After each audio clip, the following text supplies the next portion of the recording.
electrical traction, electrical motors. There is nothing more efficient than an electric motor.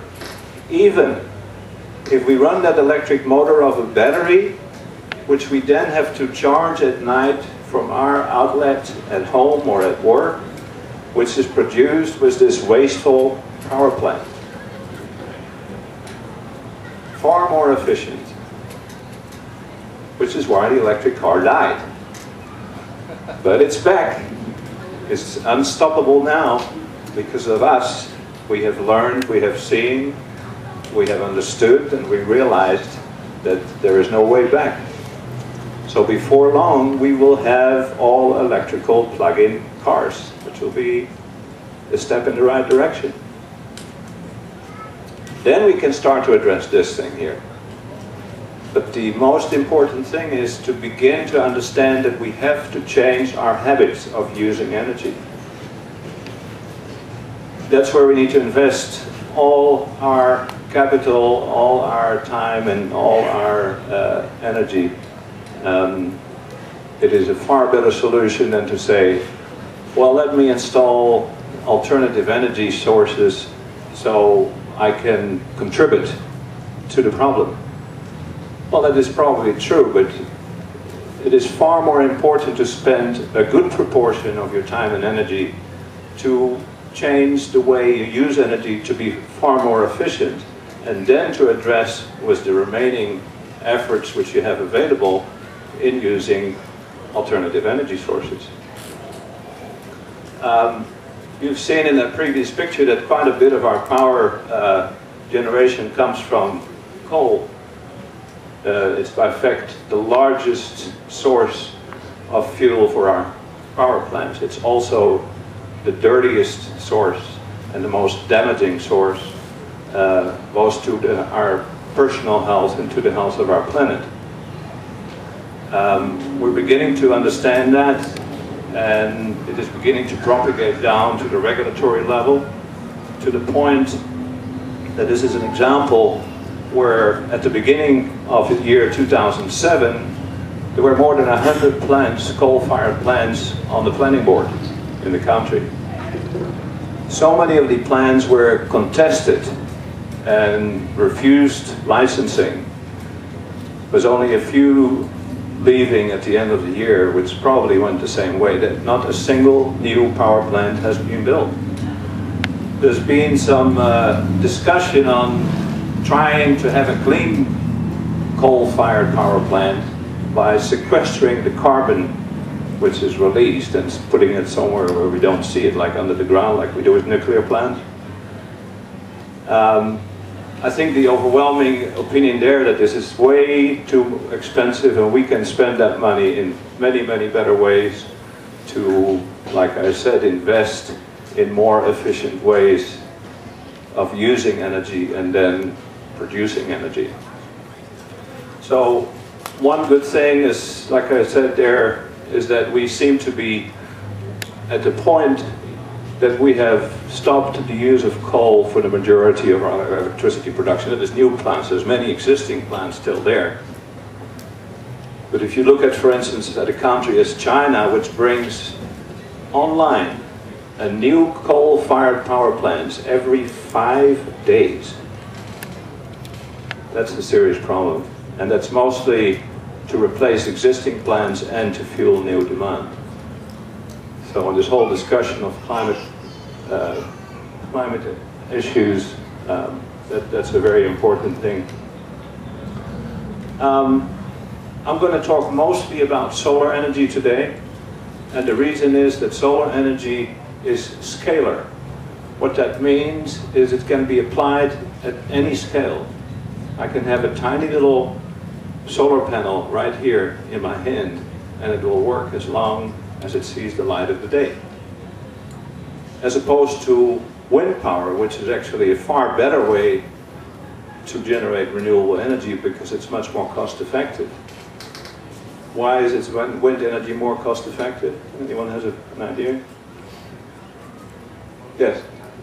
Wind can blow at night.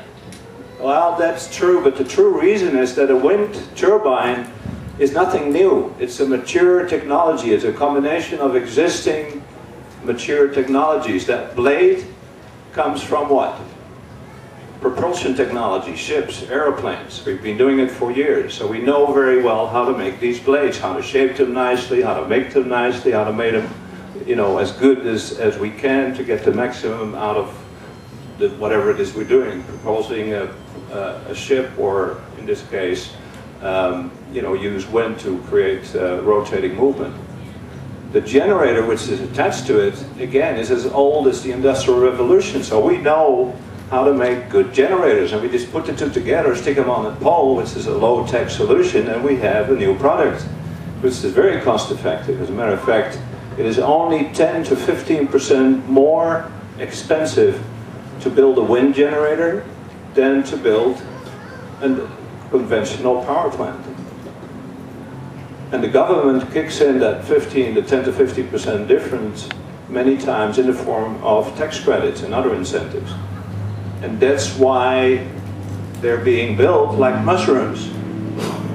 And who is today the biggest company who is in the business of constructing wind turbines in the world? No one else but General Electric, because they care. Well, actually, because there's money on the table. This is an economic proposition, as you know. And that's fine, I have no problem with that. They know how to make big equipment, let them do it. So, there's one problem. This is not what I call scalar technology. You and I will have to spend a fair amount of money if we want to put one in our backyard. First of all, a wind turbine has to be 50% above the nearest obstruction in order to catch the free movement of the wind. Well, just to get something up that high, you got to spend a couple of $1,000s, and you haven't done anything yet. Then you buy a small wind turbine, maybe $1,000, $2,000, $3,000, and we starting off, you know, by the time we're all said and done, was $10,000. Well, that's quite a bit of money, you know, without Uncle Sam pitching in, or a rich sugar ant, or whatever it is.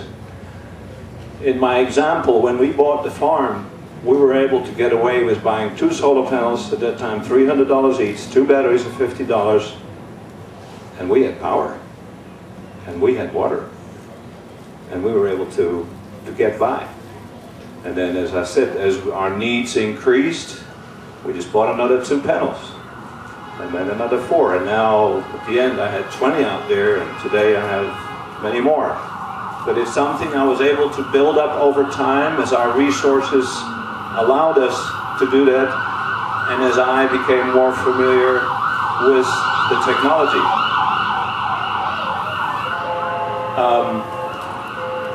So I think that's a big difference between the two. The best of all would be, of course, to have both, because like the gentleman said, we have wind at night, we don't have light. So there would be many instances whereby if we have both sources available to us, we can maximize our energy production. I would love to have enough wind to have a small wind turbine, but where our farm is, we're as flat as a skating board, and we're hidden behind a tree line, and there's just no wind to speak of. We'll look at a wind map a little later. This shows you what I just mentioned, the fact that we need to be pretty high up, and it gets better if we go even higher. Look at this example here. This is a 100-foot pole, 27 meter, which for a specific machine generates 300 kilowatts. If we took double this pole to 200 feet, 54 meters, we suddenly get 1,500 watts. We get 5 times amount of energy by just raising the pole twice. So we get proportional more output if we go higher, and that's why these wind turbines which you see in West Texas are so huge. They're hundreds and hundreds of feet tall. Have you ever seen one of these blade travel down I-10 on the trailer? It's unthinkable. I'll show you a picture later of how they're made. So again, that's a problem for us to start small. Also, the way we produce the the blades of the turbine has improved over the years as we've got better at it. So now we can pick up energy at relatively low wind speeds. This is meters per second. Miles per hour is what we understand better. It's about twice as much. So here, this thing starts picking up at about 16 miles per hour. That's not a lot of wind. All right, and of course that's at the lower part of the curve, but we're here, we're still under 20. Okay, this is about 18. And we're already picking up about a third of the capacity of that machine. So we're getting better at it. This is a wind map. Of course, there's two things you need in order to have wind, or two different possibilities. Either you have a place where land and water meet, because there's temperature differences, and as you have temperature differences, it tries to equalize, and that results in air movement, i.e. wind.